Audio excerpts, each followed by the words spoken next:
The elites of Nigeria are not a problem of Nigeria. We are not up to 20,000 elites that are stealing Nigerian money. Okay, no problem. 100,000 elites. But you have 200 million Nigerians that can fight 100,000 men. And then you sit down in your house and you're complaining and grumbling. What makes you think that the elites will move their hands from the ceiling?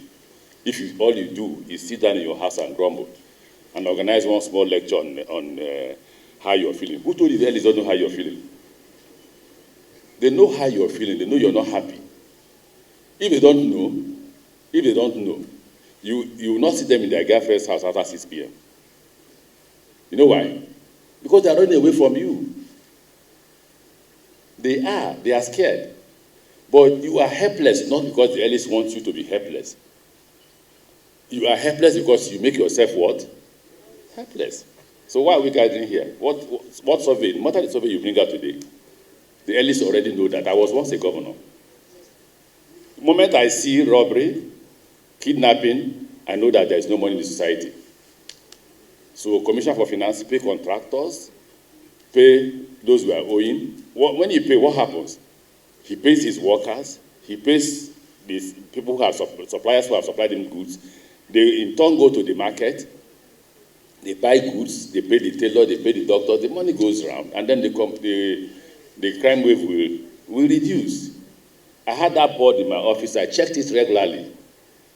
Do you know how I check it too? By making sure I go to night parties. I'm not a night party person, but I go to clubs with minimal or no security.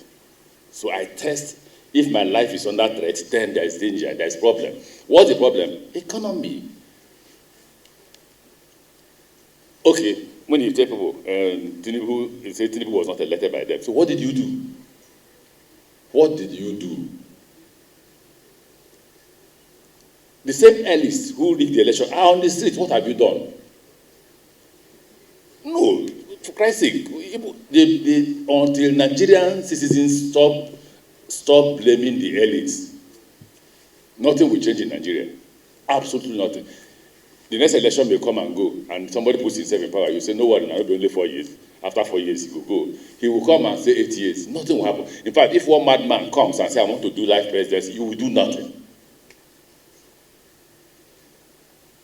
Absolutely nothing. Just pray that there is no madman that will come and say, I want to do life presidency. Because all he will do is send chief of army staff, IG of police, custom, everybody, and put his own men, carry gun, and you run away. Go to Bangladesh, right? The day they got tired of that woman, what did they do? They chased her out. Go to, is it Peru or Chile? Nigeria is the most docile society I have seen in my life. You're clapping for this. If we line up the tips here now, you will clap for them.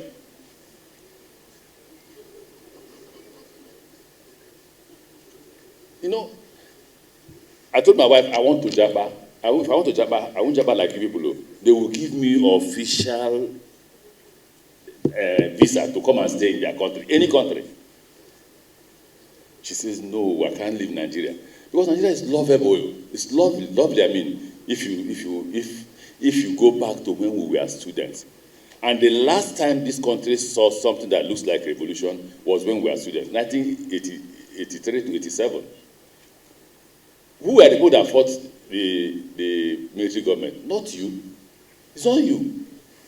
NANS, National Association of Nigerian Students, ASU, NLC, they are dead.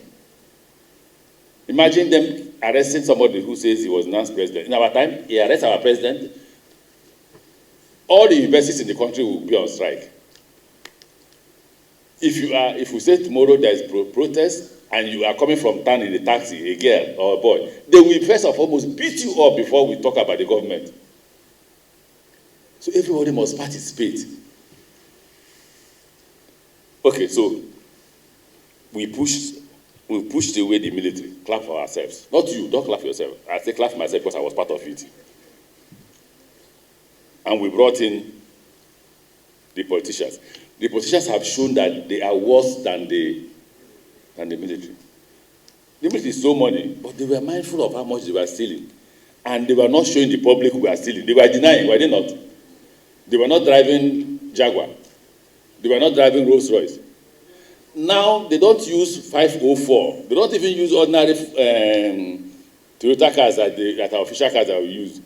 If you see their convoys now, brand new Mercedes-Benz, bulletproof because they know you are angry.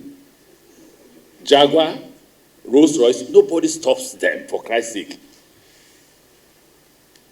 So what did you call us to come and do? The difference with what you're calling us and this is that while the politicians know that people are not happy, they don't know the number of persons. I did 92% or 98%. So all you can do here now that will be different for what the politicians know is that you put a figure to it. If you say it's a lie, tell a politician to go to Kaduna by night, alone. If he goes alone, he will go with a military-sized bulletproof car, bought again with your money. No. Can we please go home and think? Oh, we don't want to die. You mothers. Oh, my child died. Professor Sam Amadi taught me in university when I read law. Please tell me, has there been any revolution without blood? Any revolution without blood is rebellion. Please check Bangladesh. Hundreds died. Dying.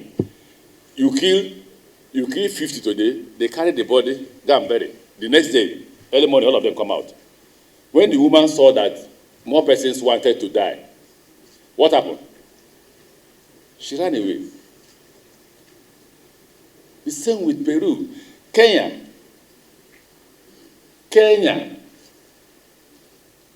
People stop inviting me to this kind of thing. Thank you very much.